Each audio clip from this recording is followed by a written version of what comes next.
திமுக பொறுத்தளவுல கருணாநிதி ஐயா அவர்கள், மு.க. ஸ்டாலின் ஐயா அவர்களுக்கு அப்புறம் உதயநிதி ஸ்டாலின் அண்ணா, அதுக்கப்புறம் இன்பநிதி இவங்கள ஏன் எல்லாருமே டார்கெட் பண்ணி குடும்ப ஆட்சி அப்படிங்கிற மாதிரி சொல்றாங்க. இப்போ நீங்க ரூ.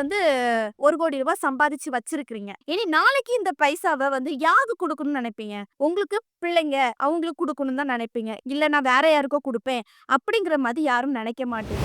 பிக் பாஸ் ஷோ நிகழ்ச்சியில கமலஹாசன் சார் ஐயா அவர்கள் அதிகமா அழகா பேசுவாங்க. சரியா? அதுலயுமே என்ன பண்ணுவாங்கன்னா, அரசியலும் பேசுவாங்க. அப்ப இத வச்சுக்கிட்டு நம்ம முதலமைச்சரா ஆயிரலாம் அப்படிங்கிற ஒரு எண்ணம் அவருக்கு இருந்துச்சு. ஹைஸ் நஜசோனா. இன்னைக்கு நம்ம இத பத்தி பார்க்க போறோம் அப்படின்னு பார்த்தீங்கன்னா, நாடாளுமன்றத்தில் மாநிலங்களவை உறுப்பினராக தேர்வு செய்யப்பட்டார் கமலஹாசன். திமுகவ அந்த அளவுக்கு திட்டிட்டு எப்படிதான் அவங்கள்ட்ட பதவி வாங்குறதுக்கு தோணுது கமலஹாசனுக்கு? கடந்த காலத்துல திமுகவ எந்த அளவுக்கு திட்டி பேசியிருந்தாரு கமலஹாசன்? ஏன் கமலஹாசனால ஆட்சி பிடிக்க முடியல? எதனால தோல்வியை சந்திச்சாரு? அதுக்கு என்ன காரணம்? இதெல்லாம் பத்தி தான் முழுக்க முழுக்க நம்ம வீடியோல பார்க்க போறோம். இந்த வீடியோக்குள்ள போறதுக்கு முன்னாடி இந்த வீடியோ பத்தின கருத்து ஏதாவது உங்களுக்கு இருந்துச்சுன்னா கமெண்ட்ல தெரிவிங்க. ஏன்னா உங்களுடைய கமெண்ட்டை பார்த்து நாங்க நெக்ஸ்ட் வீடியோ பெஸ்டா எடுக்கிறதுக்கு யூஸ்ஃபுல்லா இருக்கும். வாங்க வீடியோக்குள்ள போய் பார்த்து தெரிஞ்சுக்கலாம்.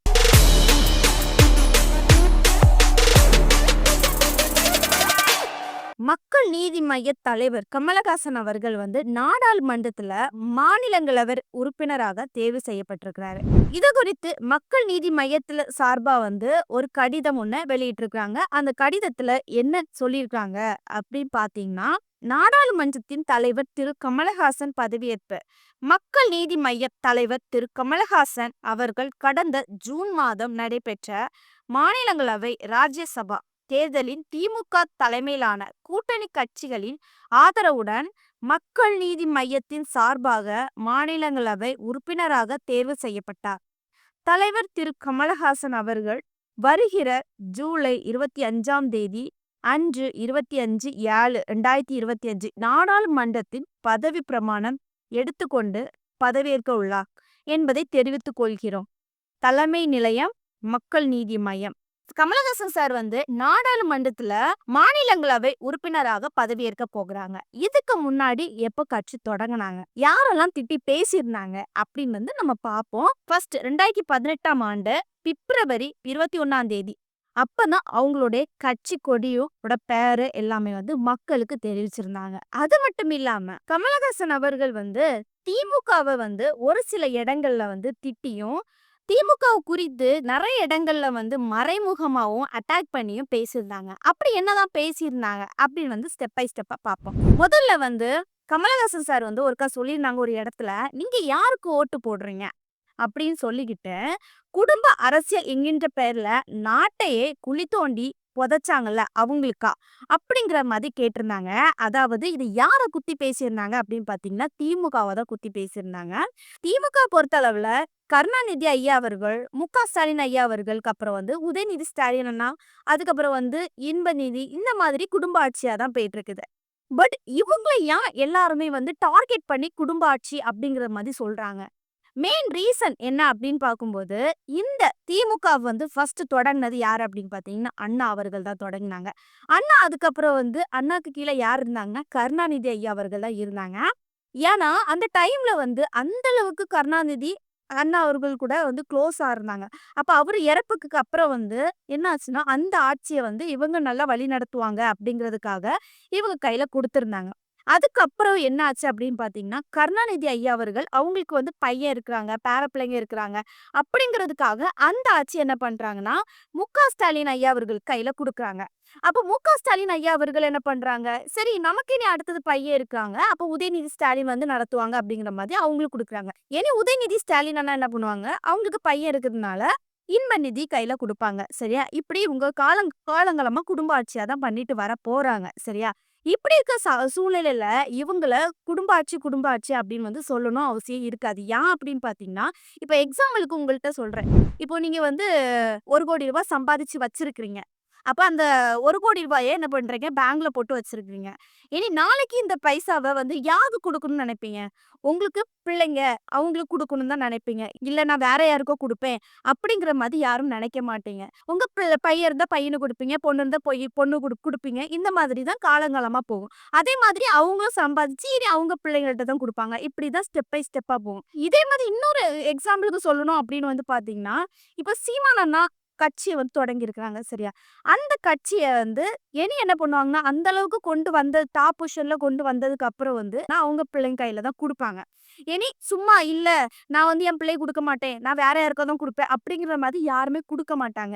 இப்போ கமலஹாசன் சார் ஐயா அவர்கள் சொன்னாங்கல்ல, குடும்ப ஆட்சி பண்றாங்க அப்படிங்கிற மாரி சொன்னாங்கல்ல. இப்ப அவங்கள பொறுத்தவரைக்கும் இந்த கட்சிய வந்து டாப் பொசிஷன்ல இந்த நிலையில கொண்டு வந்திருந்தாங்க அப்படின்னு பார்த்தீங்கன்னா, அந்த கட்சி யாரு குடுத்துருப்பாங்க அப்படின்னு பார்த்தீங்கன்னா, யார் இருக்காங்க? ஸ்ருதிஹாசன் கையில தான் குடுத்துருப்பாங்க. சரியா? வேற யாருக்கும் வந்து குடுக்க மாட்டாங்க. அப்போ எல்லாருமே பொறுத்தவரைக்கும் எல்லாமே குடும்ப ஆட்சி தான் பண்ணிட்டு வராங்க. அதனால எல்லாருமே சில பலர் எல்லாரும் சொல்றாங்க குடும்ப ஆட்சி, குடும்ப ஆட்சின்னு சொல்லிட்டு ஒருத்தங்கள டார்கெட் பண்ணி குத்திக்கிட்டே தான் என்ன பண்றாங்கன்னா, ஆட்சி பண்றாங்க அத வச்சுட்டு. சரி, இப்ப கமலஹாசன் ஐயா அவர்கள் அவங்க பண்றது குடும்ப அரசியல் அப்படின்னு திட்டி பேசிக்கிட்டு, அவங்க கூடயே கூட்டணி வைக்கிறதுக்கு கமலஹாசனுக்கு எப்படிதான் மனசு வருதுன்னு தெரியல. இதே கேள்விய ஒரு பத்திரிகையாளர்கள் வந்து கமலஹாசன் சார் கிட்ட வந்து கேட்குறாங்க.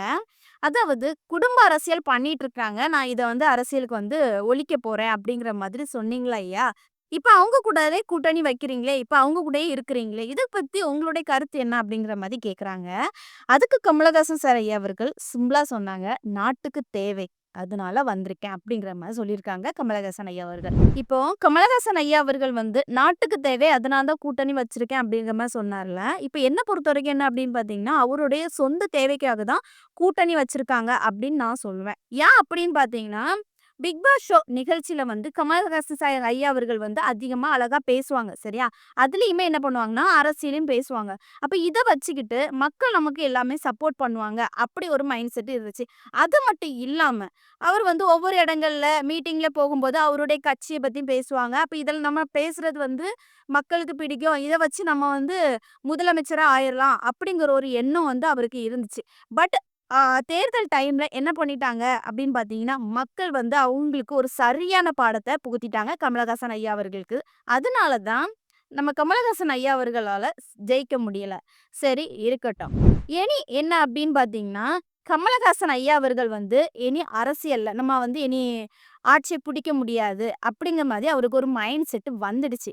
அப்ப இனி என்ன பண்ணணும்? நம்ம இந்த அளவுக்கு அரசியல்ல இறங்கும்போது அதிகமா செலவு பண்ணிட்டோம். இனி அந்த பைசாவ நம்ம மீட்டு எடுக்கணும். அப்ப இனி என்ன பண்ணணும்? அப்படின்னு சொல்லிட்டு அவர் ஒரு மைண்ட் செட்ல யோசிக்க ஆரம்பிக்கிறாரு. அப்படி யோசிச்சு தான் என்ன செய்றாரு, இனி பட வாய்ப்பு ஃபுல்லா வந்து சினிமா துறையில இறங்குவோம். சினிமாலயாவது என்னைய போட்ட பைசாவ இனி ரிட்டர்ன் எடுத்துறலாம் அப்படிங்கிற ஒரு எண்ணத்துல தான் என்ன பண்றாங்கன்னா, திமுக கூட போய் சேர்றாங்க.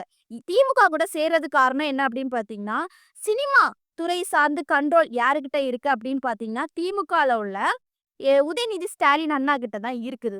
அப்போ இவங்க கிட்ட போய் சேர்ந்துட்டோம் அப்படின்னு பார்த்தீங்கன்னா, நம்ம அதிகமா படம் நடிக்கலாம். ஆ நம்மளுக்கு வந்து அதிகமா என்ன பண்ணுவாங்கன்னா, ரூல்ஸ் அண்ட் ரெகுலேஷன் கிடையாது. இதனால நம்ம வந்து அரசியல்ல போட்ட பைசா எல்லாமே ரிட்டர்ன் எடுத்துக்கலாம். அப்படிங்கிறது மாதிரி ஒரு மைண்ட் செட்ல கமலஹாசன் ஐயா அவர்கள் வந்து இந்த மாதிரி கூட்டணி சேர்ந்திருக்கிறாங்க. இப்ப சொல்லப்போனா, இது வந்து முழுக்க முழுக்க என்ன அப்படின்னு பார்த்தீங்கன்னா, கமலஹாசன் ஐயா அவர்கள் கூட்டணி வச்சது காரணமே, அவங்களுடைய சொந்த தேவைக்காக தான் கூட்டணி வச்சிருக்காங்க. அப்படிங்கிற மாதிரி நான் சொல்லியே தீருவேன். சரி, வருகிற ஜூலை 25ஆம் தேதி கமலஹாசன் ஐயா அவர்கள் வந்து நாடாளுமன்றத்துல மாநிலங்களவை உறுப்பினராக பதவியேற்கிறாங்க. சரியா? இனி கமலஹாசன் ஐயா அவர்கள் வந்து பதவியேற்றதுக்கு அப்புறம் மக்களுக்கு இனி என்ன செய்ய போறாங்க அப்படின்னு வந்து பொறுத்து இருந்து தான் பார்க்கணும். இப்போ இத பத்தி நீங்க என்ன நினைக்கிறீங்க? நம்ம கமலஹாசன் ஐயா அவர்கள் வந்து திமுக கூட கூட்டணி வச்சிருக்கிறாங்க. சேர்ந்து இப்ப மாநிலங்களவை உறுப்பினராக பதவியேற்க போறாங்க. இத பத்தி உங்களுடைய கருத்து இருக்கும்ல. உங்களுடைய கருத்த கமெண்ட்ல தெரிவிங்க. நெக்ஸ்ட் ஒரு இன்ட்ரெஸ்டான வீடியோல சந்திக்கிறேன். பாய்.